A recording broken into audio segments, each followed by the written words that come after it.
All right, and we're live. Hey, everybody, and welcome to the Multiverse Show, episode 65. And all the crew is back today. We are all here, finally. Man, we had a nice long hiatus during August, taking a break. Had a short little thing up to announce the giveaway for Wolfenstein 2. But I'm glad to be back, finally getting things back in routine at the end of the year. But real quick, we got to do our intros for our host for this evening, Fame Entertainment, my co-founder. How are you doing, man? What's going on, people? Fame Entertainment here from TICGN.com. Welcome to episode 65 of the Multiverse Show. The boys are back in town. The boys are back in town. Thank you guys for rocking with us once again. Anchorman, my guy, Mike, my guy, James, Undead, my guys. It is good to be back, and I'm ready to get this show rolling. All right, our other host for the evening, the man who failed me last month on not being top of the achievement score leaderboard, Undead. Okay, that was sabotaged. I'm calling BS. I want my crown back. Okay. Yeah, it's good to be back on the podcast. Glad to be here again after a month break, well rested and eager to go. Let's get it. All right, and we also have Mr. James, the Brit Wilson. Is there anything else you'd like to say to me right now? And happy birthday to you, sir. Welcome on turning 21. Finally. Woohoo! Hello, everyone. Get this man some breast milk. Damn. I mean, I'm literally sitting here with half a bottle of gin. Just let's see how far I can get in through this podcast. Hello, everyone. James Sterling Wilson, new 21-year-old. I'm having a whale of a time. I'm not exactly sober, and let's keep it that way. All right. And we got Mike, PA Truth. How you doing, man? What's going on? Yo, what's up, guys? It's Mike. Thank you for joining us for another fine episode of the Multiverse Show. We got a great show planned for you guys tonight, as usual. And as always, we are the podcast that takes other podcasts and renders them obsolete. All right, man. I'm excited, man. It's nice to be back again, back in the saddle again. So just getting back at it. I really enjoy that, man. I'm glad you guys are doing fine. But real quick for our segment, for this last month, what have you guys been playing? Bang, what you been up to, man? As some of you guys know, if you guys follow me, you guys know I have decided to really get back on my Madden grind. So I've been putting in hours and hours into Madden, trying to refine my craft, because you guys know back in the day I was on a competitive scene and I kind of walked away from it. But I'm trying to fine tune and get back into what I was in Madden. Besides that, it has been Uncharted Lost Legacy, which I finished today. Absolutely amazing game. Watch Dogs 2, which I actually started today as well, and a little bit of Doom. So I've been kind of all over the place, but the hours I put in the most in has been Madden, and I'm really enjoying Watch Dogs 2 at the moment. And after that, after Watch Dogs 2 and Doom, I will finally jump into Final Fantasy 15. All right. So what you been up to, Mike? What have you been playing, man? I see you buying these games left and right, but what have you actually played? So like Fame, most of the time over the summer I've been spent with Madden. Madden's a really good game this year. This is a good year for Madden. So I've been putting a lot of time into that. In addition to Madden, some of the games that I've completed, I completed a few indie games on Xbox, Rhyme in the fall. But other than that, I just picked up Mario and Rabbids. I've been enjoying that game. And this Call of Duty beta, I've been playing that. So looking forward to talking about that later. Oh, yeah, man. Talk about that Call of Duty. All right, real quick. James, what you been up to, man? What you been playing? Well, apart from the obviouses being FIFA and Overwatch, obviously, I've just delved into the new series of Life is Strange Before the Storm, the prequel to my game of 2015. The story is about Chloe. Max is not in the game. There's no time travel at all. It's just it's difficult to explain without going into spoilers, but I'm really liking where we're going so far. The character interaction between Chloe and Rachel Amber is fantastic, and there is a new supernatural element that they kept completely under wraps, and I'm very much enjoying it, and I'm interested to see where the next 2 parts go. So thumbs up for Life is Strange Before the Storm so far, at least. All right. What about you, Nick? What you been up to, man? What you been playing? Oh, I'm finishing up Wolfenstein: The New Order tomorrow, probably, I'm going to say. I've got Hellblade. I'm on the last boss there. I've got Uncharted Lost Legacy to start, Sonic Mania, and The Escapist 2. All for this week. So Just this week. Just this week. All right. So, what I've been playing. I just finished Tacoma just about a couple hours ago. I'm doing my second playthrough for Wolfenstein right now. I finished Uncharted 3 yesterday. And what else did I play? I'm playing that Call of Duty beta, honestly. That's been the craziest one, honestly. We'll talk about that a little more in depth later. But yeah, that's kind of what I've been up to. Can we talk about your ranking of the Uncharted games? Because you think 3 is better than 2. All right, here's the deal. So, I had played 2 a couple years ago, like a small portion of it. So I didn't only count as playing the game. I just played it. So I'm playing through all of the games recently, just so I can get past all of them, so I can play 4 with all the background knowledge of everything that's happened in the past.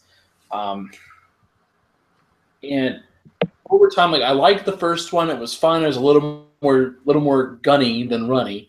That makes sense. A lot more shooting than climbing. In Uncharted 2, it's a little more faster paced, and there's a lot more running and maneuvering and such. And there's some cool little set pieces and stuff. But for me, I liked 3 more than 2, which I like 2 more than 1, mainly because it's a good pace and you don't feel like you're staying anywhere too long. Each chapter feels about the right length, and it goes around at a good pace, and I kind of like it more. And also, it's like I say, it follows the same problem like Indiana Jones does, where in the second Indiana Jones Temple of Doom, it has almost no connection to the rest of the movies. It's just there's a little side adventure where the first and the third one are actually connected to some overarching story. I will say that Temple of Doom is set before the events of Raiders, so it is canon, but yeah. Yeah, anyway. But it has nothing to do with the overarching story, which is kind of the issue, really. So, anyway. But also, while we're here, let's talk about the Patreon for a moment. So, this month we are launching the Patreon for the TIC network. This particular Patreon is going towards things like helping us create better content, better audio quality, keeping some of the upkeep in terms of costs for keeping a website and YouTube channel, all that stuff running with all these different people working under this banner. This is something for us to keep the costs low for everyone else involved, and you guys can help us out, go to these events, press status, all this other great stuff that helps out the team, is that we can bring you better content. Real quick, I want to go over just a couple of the tiers out there. We actually have a $2 tier, which is basically just giving away free money in the first point. Once a month, we'll be doing a $20 gift card giveaway. All you have to do is just $2 a month. Right now, we have barely anybody in that tier, so it's free game. You got a real good chance of winning a $20 gift card each month. All you got to do is just do $2 donations. Just jump on in there, guys. You'll help out the team a lot, and you got a chance to get some free money in here. I mean, this is a no-brainer. Like this is really just something you need to do to help out the team. If you guys are interested, and if you're listening through SoundCloud, there'll be a link in the description, as well as you're listening on YouTube. Link in the description as well, or you can search Patreon for TIC Network. We're all on there. And help out the team, bring out better content for you, the gamer. But also, so let's talk about Call of Duty for a moment. So Call of Duty had its first private beta. Who got in? Who got into the beta? Yes, sir. All right, Mike, yes, sir. The hell is Call of Duty? I did try, but I didn't get in. By who now? Huh? Did you not get in the Call of Duty beta? Nah, I didn't even attempt to. Wow. I'm shocked. What the hell is Call of Duty? Dude. All right, we got to talk about this Call of Duty beta, guys. I only got it because Mike got it, and we're game sharing. So I was like, okay, Call of Duty beta 2, moderate interest. Like, okay, we'll see how it plays out. I might dab a little bit, do the campaign. That's it. So I played it, and I liked it. I genuinely liked it. It went back to basics in a lot of regard, but it still kind of felt fresh, if that makes sense. Let me ask you a question. Yeah. Where were the boots? On the ground. Boots on the ground. Boots on the ground. Yep. And that's the thing. I really enjoyed it. I thought it went at a pretty good pace. It is a step backwards in regards from all the movement advantages we've done for the last few years are gone. But it feels nice to kind of go to a return to form, going back to basics kind of thing. I enjoyed it personally. Any other insights, guy? Nick? What was that? Any other insights, Nick? Oh, I enjoyed it. I like the hit detection is probably the best I've seen in a Call of Duty beta in years. But Sledgehammer games, so I'm not surprised because one thing they did have good in Advanced Warfare was hit detection. The rifles feel amazing. Like I thought I'd be sticking more to the SMGs and everything else, but I found the rifles were really good. My only complaint was I felt like the SMGs felt a little bit like pea shooters, a little bit. But that's almost every Call of Duty game, and you didn't have all the guns anyway. So, and I have to honestly say the incendiary ammo on the shotgun was probably one of the most rewarding things in the whole game. I had way too much fun with that. But I'm still not sold on the game. I need to see more of the campaign and everything else because I'm more invested in that game for where they're taking the campaign and zombies than the actual multiplayer. That's just me personally, though. Now, I've heard rumblings about new modes in CoD multiplayer. It's something called War. Yeah. Was that in the beta? Like, did you get a chance to play War yet? I didn't get a chance to play it yet, but from what I understand, it's kind of like a mesh between Domination and Overwatch, where you have to escort the payload. It's kind of like a mix-up between those.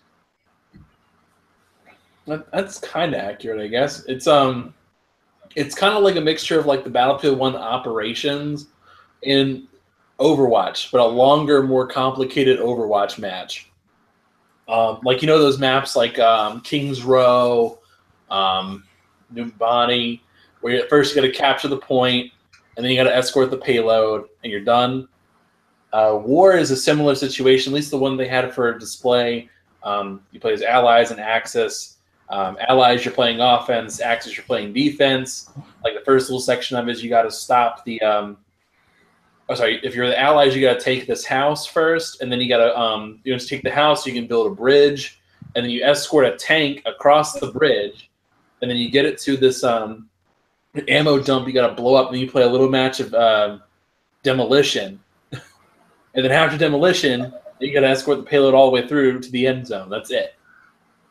So it's a mixture. It's like a bunch of different objective game modes. And that's kind of it. That's going to be very confusing for the average Call of Duty player. Objectives. What's that? It is too much in that regard. But it's okay. I'm never going to play it. I'd play Overwatch instead. I play Battlefield 1 instead. The thing is, because I'm really interested in getting this CoD. I haven't got a CoD on day one since Modern Warfare 2, but I'm interested in this one. And every more thing I hear about it makes me want to buy it, except zombies. Because the whole thing about this is like realism. Oh yeah, we're still having zombies though. Hey, as long as you can still like drop shot, Call of Duty will never be realism. It'll never be real. Yep. Never. So let's talk about some of the technical stuff about the changes in this particular one. For this Call of Duty in particular, their drop shotting is not what it used to be. You know how like the guys who walk around with the sniper rifle, they'd jump from the right from behind a corner. They jump, and so when you see them, they're arcing up and shooting down on you. And as soon as their feet hit the ground, they're immediately down prone. It can't do that anymore. There's like a second delay from when they hit the ground, then they can go prone. I'm talking about drop shotting with like a regular gun, or SMG. No, you can't drop that quick anymore. That's my biggest issue with Call of Duty. I hate drop shot and I hate quick scoping. It's annoying. It's not as quick as it used to be, but you could definitely still do it though. You can still do it, and people are still clinging to the tried and true methods. You know, they're still trying to do the same thing they've been doing, but it is not as easy and as quick as it used to be. Like in a drop shot match, when you're playing normally and a guy's drop shotting on you, there's about a 50-50 chance you're going to kick his ass. Like it's not a guaranteed thing anymore. It's not the best strategy. Let's put it that way. See, I really enjoyed the beta because I watched all the people that have been playing 3 years of Call of Duty with booster packs trying to get onto ledges they can't reach. All right, can we talk about this with Call of Duty beta? Am I the only one that's annoyed that there's not unlimited sprint? Yes. Fuck, I think I'm the. All right, that was our F-bomb for the episode. All right, so yeah, I am the only one that's annoyed that there's no unlimited sprint. I think I would be happier if it had the unlimited sprint. But why? It's the type of style that I like to play Call of Duty. Like, I'm the type of Call of Duty player where I like to rush and I like to just run around the map with a silenced SMG. That's how traditionally I've always played CoD. And one of the good things about it is that it does force you to change your tactics up a little bit. Like, you can't run the same class all the time. You really have to pick your class based on the map and what weapons you're going to use and things like that. And isn't there a progression system where you sort of have to pick a style of play? So you have like your infantry, you have airborne, you have expeditionary, and each class has different abilities. And as you level up each class, you unlock new abilities. So that's kind of how they took care of perks. One of the ways they took care of perks.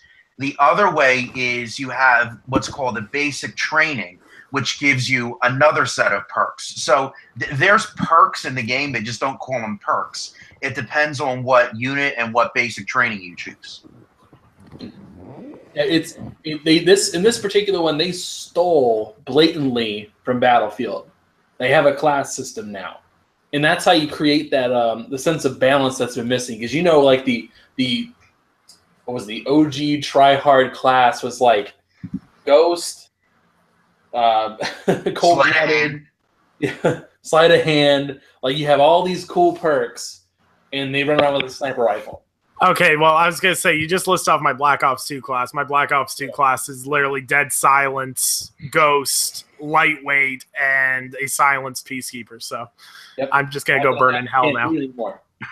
The only way you can get a silencer in the game is with an SMG, and you have to play a class where all you can do is run faster.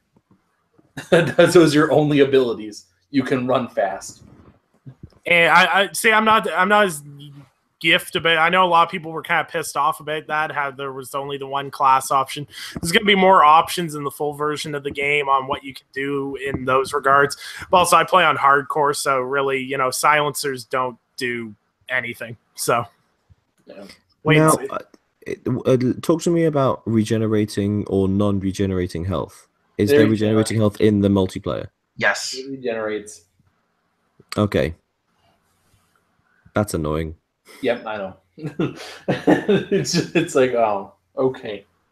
Well, no, because they made a big deal about it. It's like non-regenerating health campaign. Yeah, all let's put it this way. All the stuff that we were interested in is going to be in the campaign. Not everything, but most things. I think it's quite interesting that both CoD and FIFA have basically selling their new games this year on single-player modes. Yeah. There's something to be said for that. But yeah. All right, real quick, so we can keep going. I want to ask, just out of the remaining group here in terms of Call of Duty, based on what you've seen, based on what you played, who's picking up Call of Duty day one? No. Reason being, my biggest reason with Call of Duty is that when I'm on, no one that I know because I rock with it. We play Call of Duty anymore. Playing Call of Duty, so my choice to play by myself or waste $60, and I'm not doing either. So I'm good. All right, James, you sitting on it? Day one, you gonna wait? I'm really, really considering it, and if I have enough money at the time, I very well might. You know what? I'll wait to see a couple more pieces of gameplay. I might try a demo if I'm at a convention or something. I'm really, really considering it. I really, really might. All right. Now, Nick? I'm probably going to bring my clan full back in on this one, so probably have like 16, 17 guys running it. So, yeah, I'm probably going to get day one again. All right. I already know what Mike's going to say, but Mike? Yeah, I'm getting it, and because of that, you're getting it too. So now, see, I've been trying to catch Undead on Black Ops 2. I can never catch him. So I'm like, Undead's the one person I know that plays Black Ops 2 a lot. Is on CoD a lot, but I can never get on when he's on. So I'm like, random times. I would have nobody to play with, honestly, because I'm not on with any of you guys on. The last Call of Duty I bought was Black Ops 3, and I bought it on PS4, and it was the worst mistake ever because nobody was playing that freaking game. That was on my friends list. Nobody. Can you guys just get Overwatch on PS4 so we can finally play together? Get it on Xbox. I don't have an Xbox. Well, fix that. Yeah, fix that part. That's the problem right there. We found the problem, bro. You need an Xbox. Problem solved. All right. So there's anyway, a really cheap bundle going right now. Xbox One S for $249 with Destiny 2 and another game. Look at that. Oh no! It's 3 games, my friend. Oh, look at that! I was reading it that way. It was the way they got it set up is you get Forza Horizon 3, and you get 2 games of your choice. That's dope. One of those is Destiny 2. So go figure. Anyway, rolling right along. You guys are out there. We're all good. Yep. Mm-hmm. Just make sure. All right. So finally, the moment people have been waiting for. People in the chat. So 2 weeks ago, we announced we were doing a giveaway for. Actually, we did a poll to find out what game you guys wanted most, and I was very pleased to find out that Destiny 2 was beaten by Wolfenstein 2. Great game. So much fun to play. So glad I made 40 different Twitter accounts to sway that vote. Such a fun game. You guys are going to really enjoy that game. Yeah, man. Wolfenstein 2. So we're giving away a copy of Wolfenstein 2. You guys have 2 weeks to do all your entries. The week has been up. We did the drawing about an hour ago, roughly, and it's time for the results. So I gave out a couple hints on Twitter. Let's see if you guys can guess it. So the person who won has a full name that starts with more than 4 letters. Fame. Nick. Mike. Ivan. The only one here who fits that is me. The next clue is that they speak English. Fame. Again, 2 out of 2. It's looking likely for one of us. And last, this person likes music. Huh. Fame. Easy. You're not giving this to James. I'm drawing the line right now. Yes. I mean, it would be really weird if I won considering I didn't enter. Is it bricks? All right, guys. So drum roll, please, for me, gentlemen, as we announce the winner of Wolfenstein 2 on the platform of their choice. The winner is Mike Mullis. It looks like it's Stinger NLG from the NLG podcast. Wow, this son of a gun. Really? Yep. And we couldn't believe it when we drew it. Couldn't believe it. It was literally the guy's birthday yesterday. People gonna think that's the inside job. So, that guy's got insane luck. I remember he won Dead Rising 4 from Major Nelson too there a couple months back. I need his luck. Wait, so the only difference between me and this person is that he was born yesterday. Yes. Wait, and you said his first name has more than 4 letters? No, I said his full name. Oh. I was very careful with that.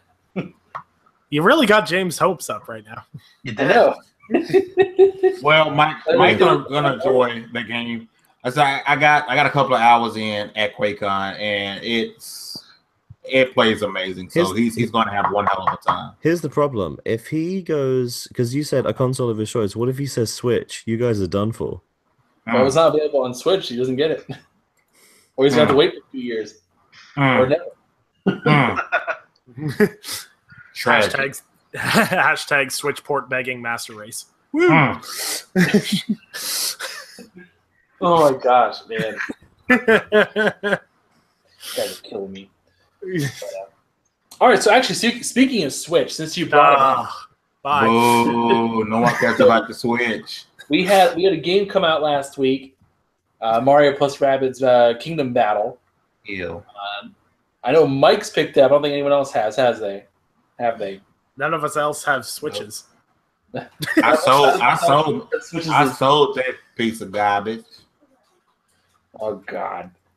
But so real quick, I just do some brief impressions here about Mario plus Rabbids. I can do a brief one. My name is George W. Bush. That's a brief impression. Carry on. So, Anchorman, before we get to the impression, how many trophies? I mean, you getting a cheat? No, none of those. Never mind. Carry on. Oh, no, you can. Oh, no, now you have to just play a game to have fun. No. Absolutely not. No. I want something that says I did this. I want a trophy. Having a Switch is like having a participation trophy. No one wants that shit. Yay, you beat Zelda. Here's a participation trophy. You participated. It's old school, man. It's old Fame. Literally, that is exactly what trophies are. They are thank you for participating in playing this game. Here's a trophy on every platform. For completing the race. I want a trophy. Okay, I'm sorry. Let me take this back. Having a Switch and beating a Switch is like getting a ribbon pinned on your shirt instead of a trophy. I want the trophy, not the ribbon. I will say though that is a compelling factor to me about why I don't pick up other games on Switch. It's like I'm pretty much using my Switch only for exclusives. Exactly, that's the only thing you'll buy. You'll be a fool to buy any multiplat on the Switch. I'm sorry, except one. Same with me. Like earlier this year, NBA Playgrounds and recently Sonic Mania. Instead of picking them up on the Switch, I bought them on Xbox for that reason. So you can get them Chivos. Yeah, FIFA runs pretty well on Switch actually. And I'm not even an achievement whore, but I'd rather have an achievement than to not. And I'm not even a big achievement person. No. Neither am I. I don't really care about lies. Lies and propaganda, sir. No, but real quick, I do want to talk about Mario plus Rabbids just for a brief moment, if you can indulge me this time. So with Mario plus Rabbids, it's one of those top-down XCOM-like RTS games. I really don't care for that kind of game. I'm not a big fan of it. But this one in particular, I'm actually really enjoying. It's fun. It's different. It's not like a hard set. These are your phases. Do it like that. It's you can start a match and you can switch between all your people in your party, and you can choose to move anyone at any time. And you can choose like, okay, I want this guy to attack first and then move to this position afterwards. But I'm gonna have this guy attack at the same time while he's moving. And so it's all this particular timing. And it's fun. It's enjoyable, and you can do a bunch of different maneuvers to like just pound on people. It's so much fun. We're really digging it. Well, but and also the humor is actually pretty good. It's a Rabbids game, left toilet humor, but they kind of handle it in a decent way. They don't go straight for the gutters, so to speak. But it's fun. It's like just funny little quirks and maneuvers.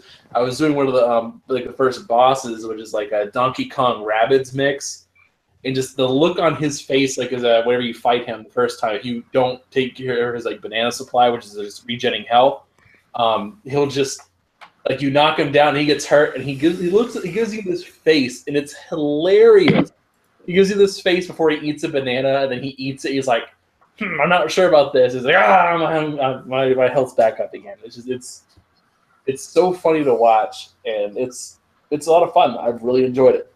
Wait, so he's like a big version of the Yiga clan? Oh my gosh. I have seen you guys a clip of that fight. It's the funniest reactions I've seen in a game in a while. But, all right, Mike, you've been playing it too. What you been up to? What do you think about this? Yeah, I got up to the mid-boss in the first world, and I'm really enjoying it too. I'm kind of in the same boat as Anchor, where I really don't go for these RTS XCOM type of games, but I'm really, really enjoying this. Number one, for people that are new to this type of game like myself, I think that they do an awesome job of explaining the mechanics at the get-go of the game. Like, this is how you move around. This is how you cover more ground by using one of the other people in your party to vault off of, that kind of stuff. And once you learn how to move around and start chaining things together, it really is a lot of fun. And like Anchor said, you could really start pounding on people, and it's a great time. I also really like the dialogue too. It reminds me a lot of, if any of you guys play the Mario and Luigi RPG games on the 3DS. Yeah, they're great. The dialogue reminds me of that a little bit. Like, it's witty, it's fun, it's charming. The game looks beautiful. For anybody that says the Switch is underpowered hardware, this game looks beautiful on the Switch. But I'm really enjoying it. Yeah. But all right. So now we're gonna move into our next topic here. Talk about So the let's real just be honest consoles. here. The DCEU is in shambles. Let's just be honest. Like, it's just totally screwed. There's these rumors about what's his name already? I forgot. Batman. Not being Ben that's Affleck. stupid. Yeah, sorry. I almost called him Bruce. There's rumors that Ben Affleck is quitting the DCEU. There's rumors that they're rebooting the whole thing. There's all these things just floating around. But real quick, I gotta step out just for a second, fix something. But James, let us know about the most recent Joker movie announcements. Yes, Joker movies. In the space of 2 days, a couple weeks ago, they announced not one, but 2 different Joker movies. So let's start with the one that is in the DCEU with the Jared Leto Joker. They are planning a prequel sort of thing, which is just Joker and Harley, and that's going to be coming out, I want to say, within the next 3 years. They said something like that. The interesting one is the spin-off, which has nothing to do with the DCEU at all. It's completely separate. It is its own entity, and that is a Joker origin story. Now, for those who are familiar with the Joker, there isn't an origin story. There are many different ones, and that is why the character works. The idea that a company is going, oh no, this is how the Joker is created, is going to annoy a lot of fans. They already tried making an animated version of the Killing Joke, and that didn't go down well. How will a live action one go down? Only time will tell. Now, there's one interesting thing that comes out of this. The executive producer is Martin Scorsese. That name does instill some confidence. I think that Leonardo DiCaprio has turned out to be a front runner to play the Joker. Now, I frankly think this is complete nonsense. I think they're only saying this is because Scorsese is involved, and Scorsese and DiCaprio love working with each other. I'm really not sure about this, and I don't know who's in charge of DC films and keeps making terrible decisions like this. Like, I mean this, terrible decisions. The idea that the next Flash film, the Flash film is going to be Flashpoint, this early on. The first one's going to be Flashpoint. We are in a sorry state of affairs. However, I will end this rant and tirade with one thing. They could be really good. These films could be really good. We could be getting bent out of shape for nothing. It's unlikely about this based on the track record, but Wonder Woman was genuinely fantastic, and we need to remember that. So there is quality there. And if they let the director make the film they want to make, then I reckon the Joker films could actually be really good. Having said that, I doubt it, and I think the DiCaprio story is complete nonsense. It's really idiotic to cast two different people for one character. Yeah, it's a nightmare. I agree. It's completely ass. I mean, Fox and Marvel sort of got away with it with the whole Quicksilver thing. They both got away because it's a small character, right? But the Joker is not Quicksilver. You cannot pull that off. It's completely asinine. It makes no sense. Leonardo DiCaprio is one of the greatest actors of our time. That's not debatable, right? So I don't doubt his acting range or what he can and cannot pull off. Mm-hmm. But you made this bed with Jared Leto. You have to stick with it. Mm-hmm. It makes no sense to if you're gonna make another origin movie, which you shouldn't, it has to be Jared Leto. You have to keep the same actor. It makes no sense not to. And this is why Marvel is love and Marvel is life. I'm so over this. Everything that has to do with DC. Wonder Woman brought back some hope, but all this other stuff. And then I don't know if I was dreaming or when I read this, but there might be another Batman movie that's not in this universe as well. There have been talks about that as well. So they have no idea what they're doing. No, they don't. And I can already tell you what's going to happen with people that like movies, but they're just kind of like casual observers of comics and stuff like that. They don't really know what's going on. I know exactly what's going to happen. So like somebody like my wife, for example, we saw Suicide Squad. We see the Joker and Harley Quinn movie. And then all of a sudden there's a Joker origin story that has a different Joker in it. And my wife is going to say, why is there two Jokers? Why is there two different Jokers? It doesn't make any sense. Someone was asking me about The Dark Knight Rises, and they said, and I was talking about Christian Bale because he's playing Batman, and they went, "Oh, wait, but I thought George Clooney was Batman." There are some people who just don't know. This isn't their life. That they're constantly following news kind of things. And it's incredibly confusing. The Hulk switchover was confusing for some people. Fair enough. Because it's even in the same Marvel Cinematic Universe. Yeah. You forget the Incredible Hulk is in the MCU. Yeah, they made a whole film about it. And they finally got it right with Mark Ruffalo, though. I like Mark Ruffalo. I do like Ed Norton. He's the kind of actor I really like. He wasn't. Now, I liked Ed Norton. Don't get me wrong. I like Edward Norton. But Mark Ruffalo is pretty damn good, too. Yes. Mark Ruffalo works better in the context of the Avengers, but I think Ed Norton works better in the context of a solo Hulk film. Yes. Fair enough. But yeah, I mean, it's... I mean, I don't know. DC can kiss my arse right now. I'm just waiting. Hey, so let's talk about good stuff.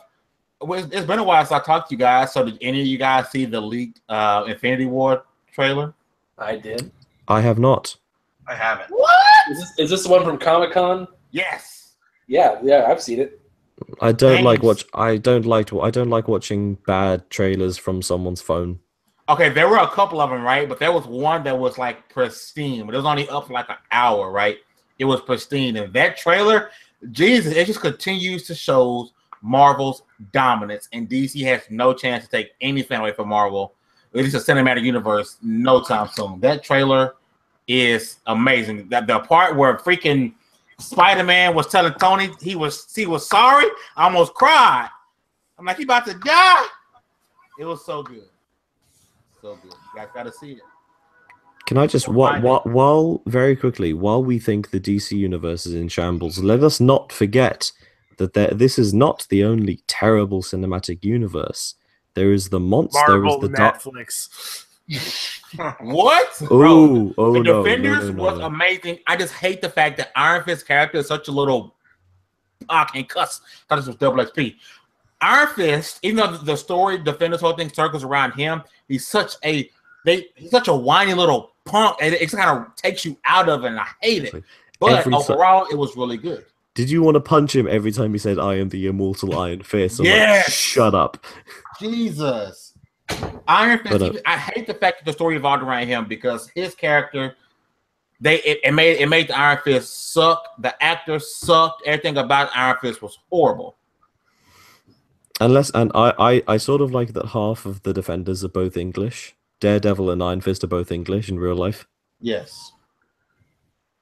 That's just another more English actors taking American superheroes, so I'm very happy about that. I was actually going to talk about the Dark Universe, the Monster Universe, the Universal Monsters. Do you guys know about this? Have you heard about this? You guys seen this? Heard about this? No. So you know the Mummy film that came out? Yeah. With Tom Cruise. So that is the first. That is the first of a series of universe films. So there's going to be Bride of Frankenstein, The Wolfman. I think they're going to work up to do Dracula and Van Helsing eventually, though. What year is this?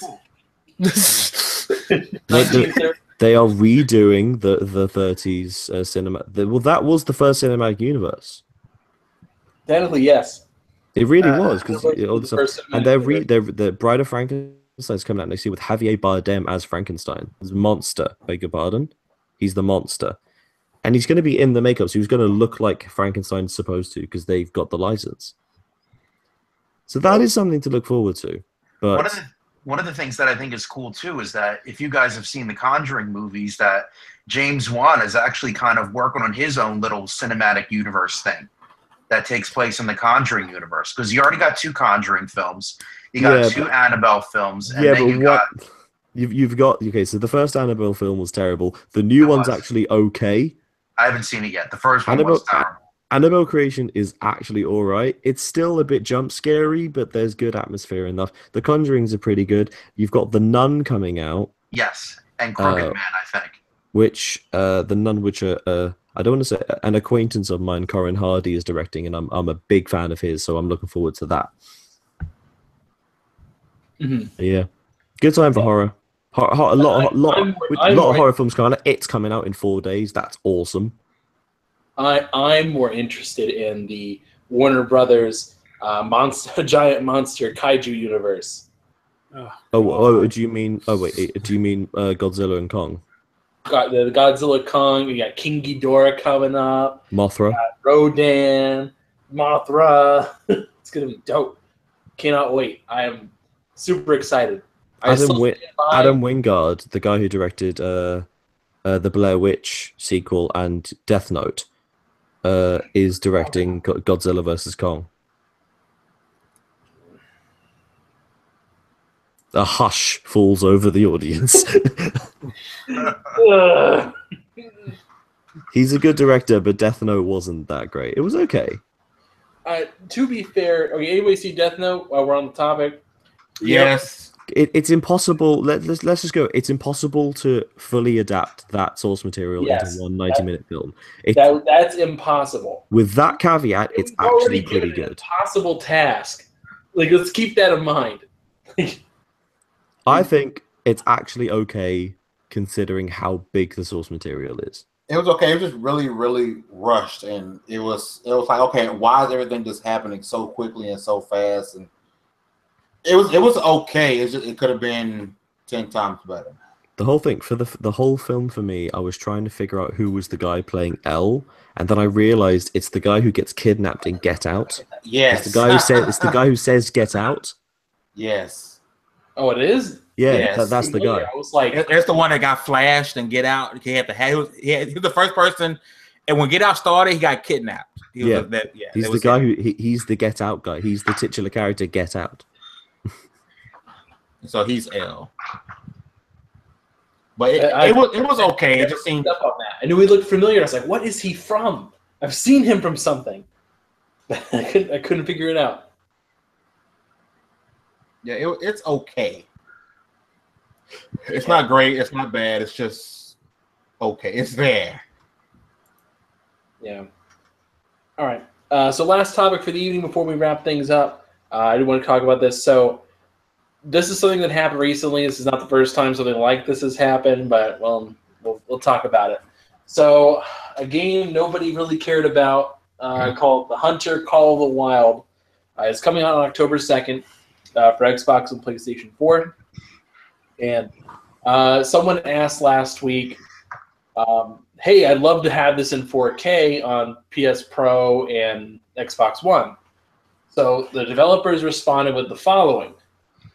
On Xbox, so they said Xbox One X would be, they wanted that 4K and Xbox One X and PS4 Pro. And so the developers said, well, it's got an Xbox One, it's going to be 900p, 30 FPS. On PS4 Pro, it's going to be like 1260p at 30 FPS. And so the guy asked him again, said, well, what about the Xbox One X version? And then they responded, the Xbox One X version will be running at 900p, 30 FPS. And it started a firestorm. People freaked out. People were going nuts. This is the perfect example of a lazy developer. Yeah. And just, this is one of those things where we don't know the scenario. We don't know why they made this decision. Maybe they don't have a dev kit. Maybe they have some personal grudge against Microsoft. We don't know. So making judgment calls on that, we can't accurately do so. But it kind of raises a larger question I want to pose to you guys before we kind of close. Do you think in situations like this, where the developer says, we're not using the power of the Xbox One X in particular, that we are not going to do so, do you think it ultimately falls on the developer in terms of responsibility for not using that power? Does it fall on the developer, or does it fall on Microsoft for saying things are going to be 4K, 60 FPS? No, the developer, for simple fact that Microsoft has always stated it's up to the developers how to use the power, right? So if this developer went and used his extra time to make the PS4 Pro version better than any other version, you could have used the exact same allotted time or effort to make the Xbox One X version better. With that being said, yes, this probably a game that's probably going to sell 100,000 copies. They won't care about the game, right? But this is a perfect example of a lazy developer, and there's no reason why the Xbox One X version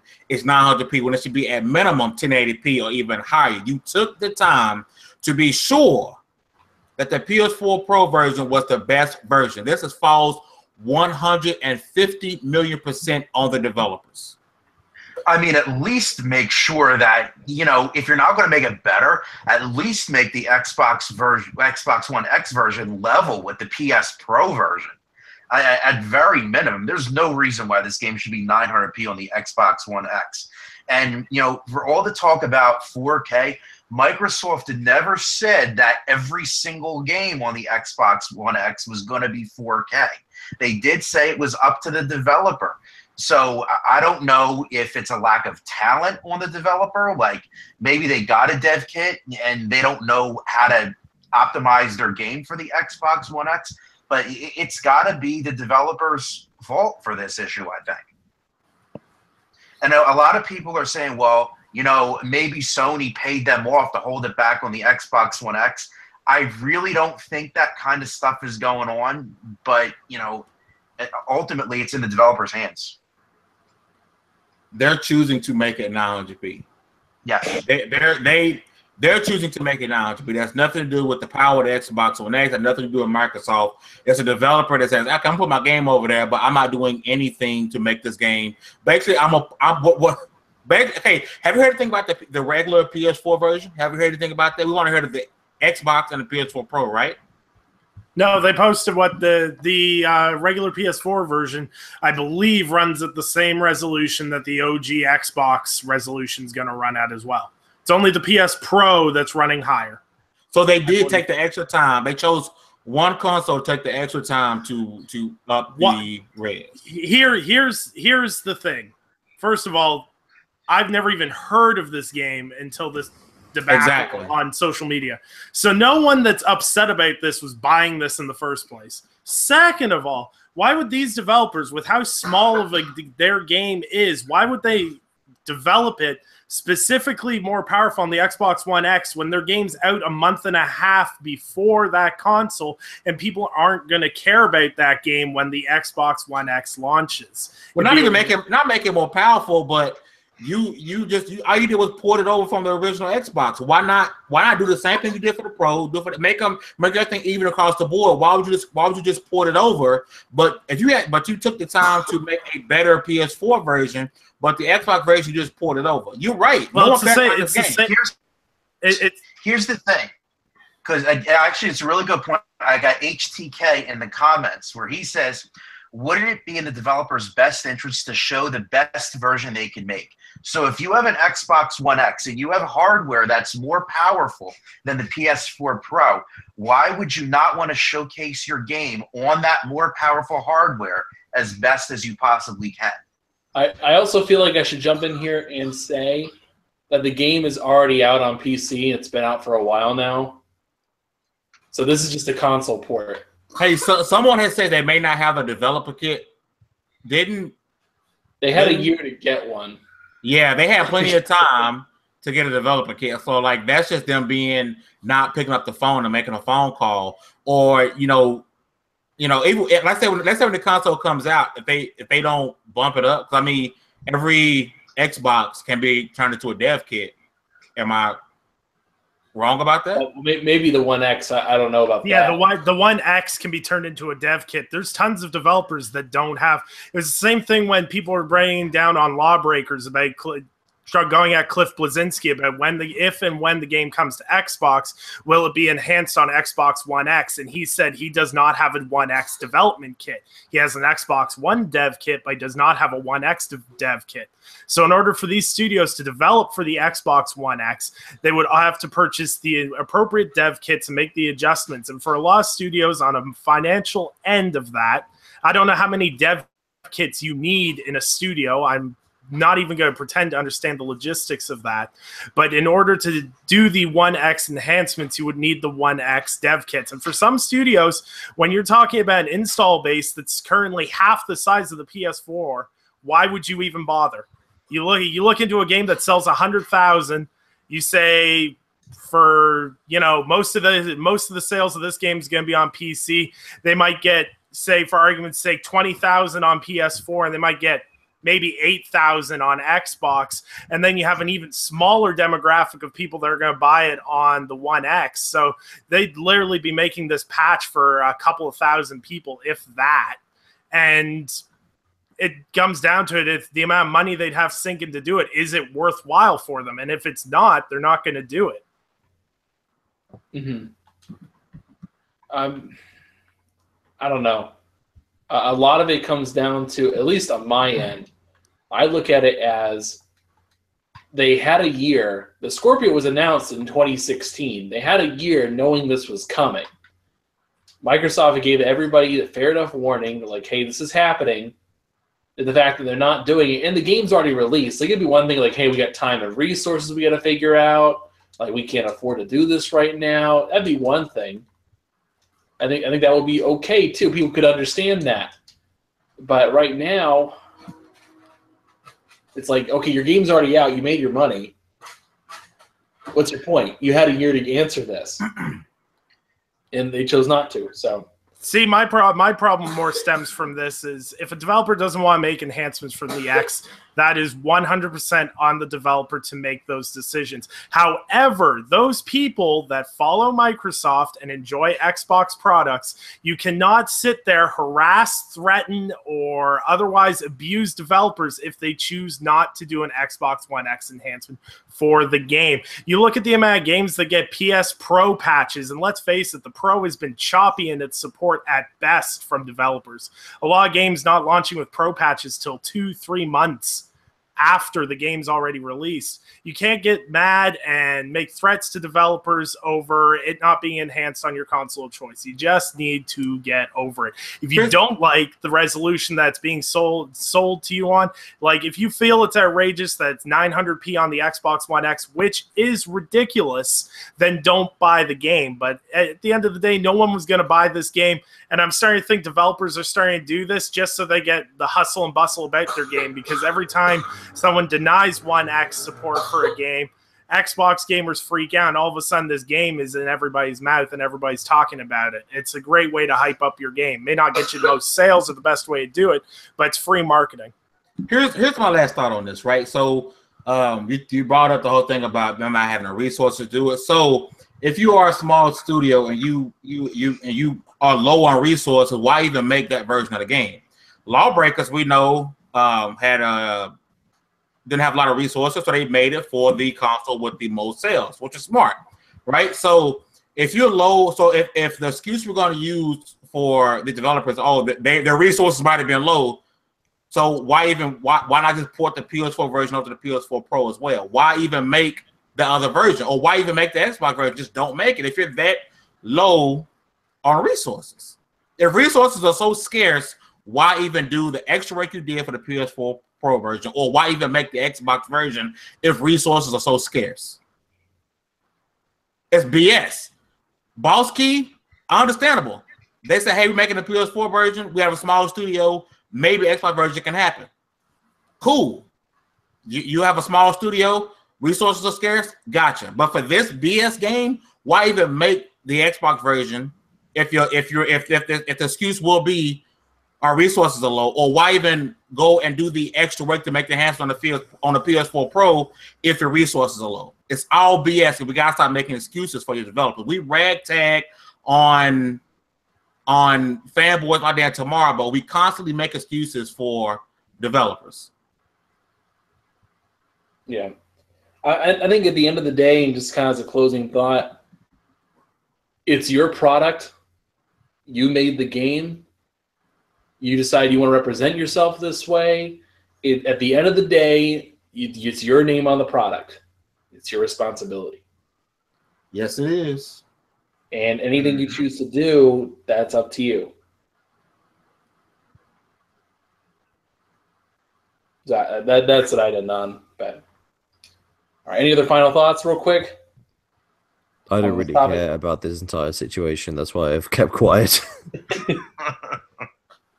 All right. Real quick, while we got everybody here before we wrap things up for the evening, just a reminder about the Patreon. Guys, we're doing giveaways every month here.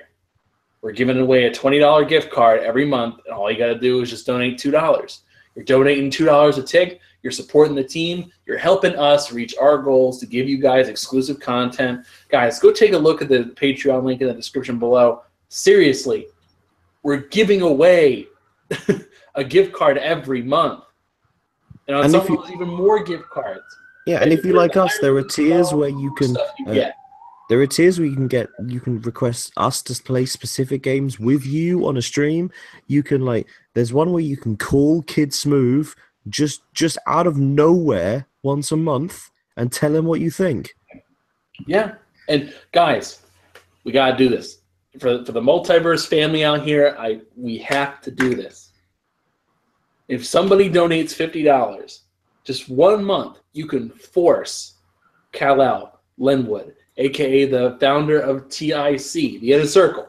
You can force him to play Alien Isolation, and we need to see this. He has to stream this game for 3 hours. We can put it on YouTube. He has to stream it.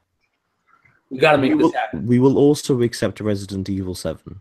No, we're not going to accept Resident Evil 7. We're not going to try to give him a heart attack, man. We need him to live. Oh, Alien's scarier than Resi. Anyway, we need that to happen. Guys, we need this to happen. Help the team out. Don't forget the bread and butter and IMO is when you get those Ticket Night episodes. Come on now. You can't beat Ticket Night. You cannot beat Ticket Night. Everybody know Double XP AD is gonna be lit. We already have the first episode. Will be going up fairly soon. You guys are not going to want to miss ticket night. Double XP, yeah, buddy. All right, guys. We're going to wrap things up here. Let's do some quick little outros here. Let's start with James. Where can the good people find you at? They can find me on the tweets at James_S Wilson. Come talk to me. Come say happy birthday. That's like a really easy thing you can do. Also, if you want to talk to me about Radiohead, about the films, if you want to come play Overwatch on PSN, I'm WilsonTron96 because I'm a cool Transformer. Yeah, that's about me. At James_S Wilson on the tweets. And you guys have a good week. I mean that. All right. Nick, where can the people find you at? Everyone can find me at Undead3XVI on Twitter. On all consoles, Undead3XVI. I'm always playing, doing things, so you can find me all on that. And don't forget to check out my profile and go support them trying to make another Alice the Madness game. Please. I need this sequel in my life. And yeah, that's it for me today. All right. And Fame, where can the good people find you at? FAMEENT, pretty much across the board. Make sure you guys check out the WWII podcast. We'll be back on this channel starting next week. And as I said before, we all be doing the WWII After Dark. So make sure you guys check out our debate show where it goes down. Yeah, buddy. All right, Mike. All right, guys, thank you for tuning in for another wonderful episode of the Multiverse Show. Shout out to the people in the chat. The chat was lit tonight. Shout out to the homies in the chat that I saw, HTK, PlayStation Bra, Creepy Bunny, Cognito. Thank you guys all for swinging through. You can find me on Xbox Live, PlayStation, Nintendo Switch, Twitter, at Mike P. The Truth. Mm-hmm. All right, and guys, this has been Anchorman V2. Thank you guys for showing up. Thank you for episode 65. We've been cruising along here, doing our thing. We appreciate all the support you guys give us on a day-to-day basis. We really do. If you guys are watching the show, remember you guys can go check us out at Multiverse Show on Twitter. You can find me on Xbox, PlayStation, Switch, Anchorman V2. You can find me on there. If you want my Switch Social Security code, you got to hit me up on Twitter for that. So, all right, guys. Thank you for showing up to the greatest show on Mondays. Episode 65 of the Multiverse Show, and we'll see you guys later.